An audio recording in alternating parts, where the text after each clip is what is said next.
Ito ang reading mo, Sagittarius. Welcome back to our channel. Naway nasa mabuti kayong kalagayan while watching the channel. This sa general reading, kayo nang bahalang magpalit-palit ng situation nyo sa reading ko.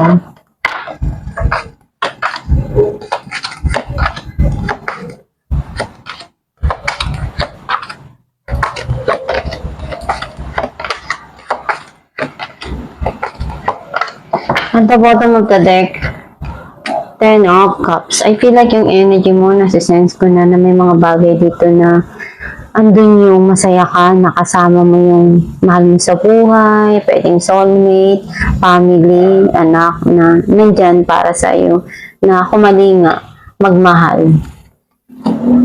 Kasi napagpil mo na yung cups na to.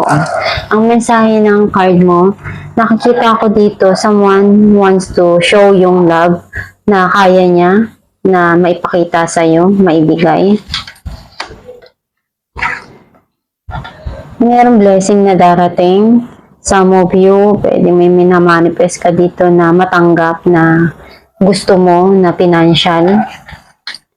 Pwedeng some of you may darating na ibibigay na regalo. Nakita ko dito na marami kang pinagdaanan sa buhay at naging matatag ka lalo doon. Nagbigay sa'yo yun ng malaking experience na para maging strong ka lalo dun sa buhay mo, sa mga dumarating pa. Sometimes may mga bagay na hindi mo makalimutan, hindi mo maialis yung sarili mo doon. Nararamdaman mo na hindi ka makaalis doon sa isang sitwasyon sa buhay mo or iniisip mo na nagpapagulo para sa iyo.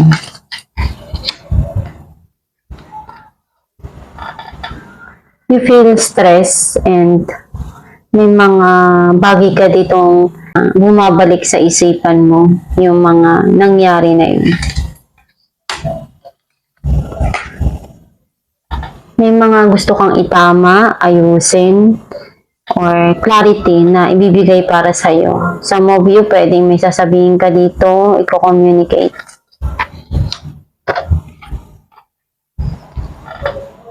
May judgment kang hinihiling dito. May mga desisyon na dapat ayusin, itama, at iayos.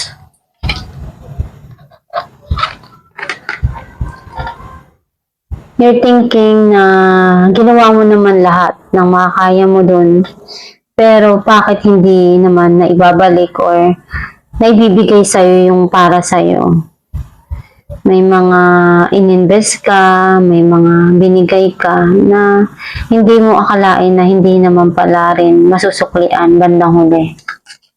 Clarify natin ang Knight of Cups. Four of Swords and the Fool. Meron ka ditong sitwasyon na nangyari na nagkaroon ng no communication. Or some of you pwedeng someone is waiting na dumating tong or gusto niya. Kasi pinagdarasal niya palagi na mapunuan niya yung pagmamahal na kaya niya. Maraming pinagdaanan tong tao na to. Some of you, pwedeng ikaw to na may bago ka ditong darating na journey pagdating sa pag-ibig na matagal mo nang pinagdasal. Clarify natin ang strength, the Fool and the Hierophant. Alam mo kung ano yung makakabuti dun sa mga bagay na darating para sa'yo. Kailangan mo lang na talagang maging strong and lakasan mo lang yung loob mo. Huwag kang susuko kung ano man yung mga dumarating sa buhay mo na problema o pagsubok. Clarify natin ang Nine of Swords, Page of Pentacles and Five of Swords. May mga gusto ka dito na baguhin. pagdating sa buhay mo. Kasi sometimes may mga gumugulo pa rin sa isipan mo and gusto mong maialis yung sarili mo doon at mabago lahat. Clarify natin ang Judgment, Death, and the Star.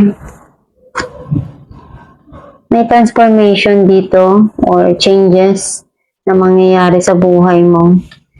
And umaasa ka na makuha mo kung ano yung gusto mo.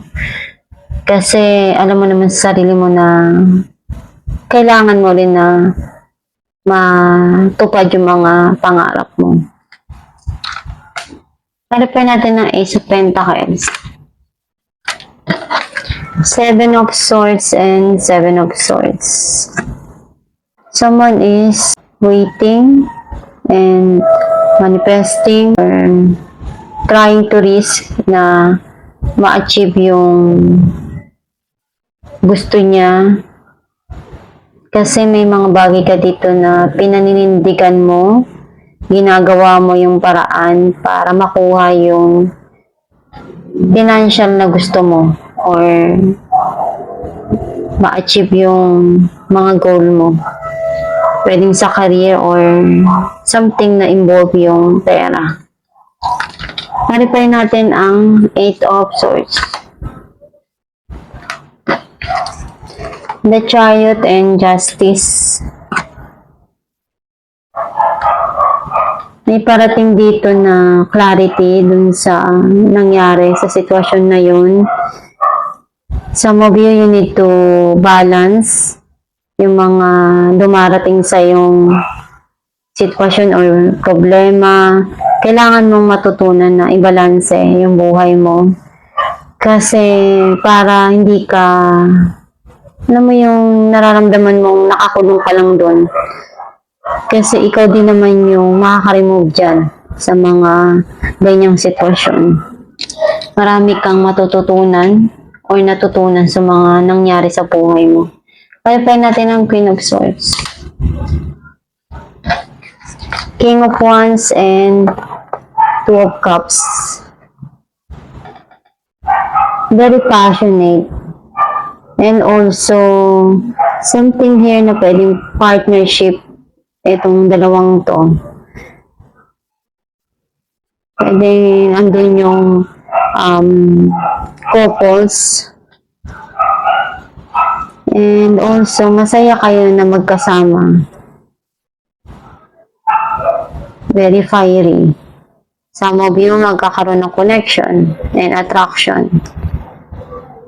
Pwedeng marriage. Clarify natin ang Seven of Pentacles,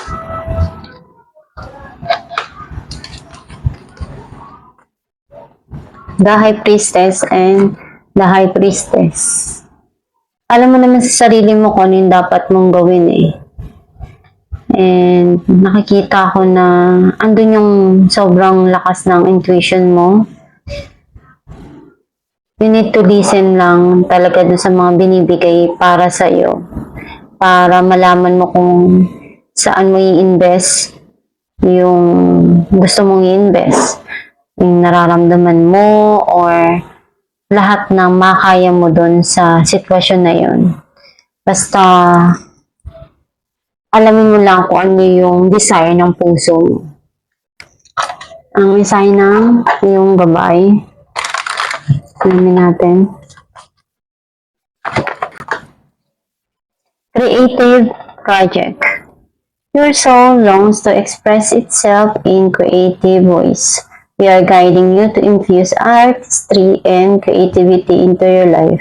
Creative expression makes you feel alive and excited and reignites passion toward your life. Pamisay ng yung gabay na yung mga bagay na ginagawa natin sa buhay, either kumakanta ka, sumasayaw ka, something here na may arts na nabibigyan mo ng attention or nagpapasaya sa puso mo.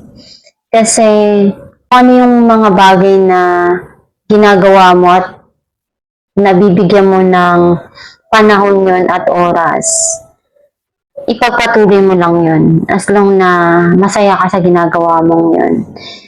Nandyan lang yung Diyos Ama at ang gabay mo, ang universe to give you support.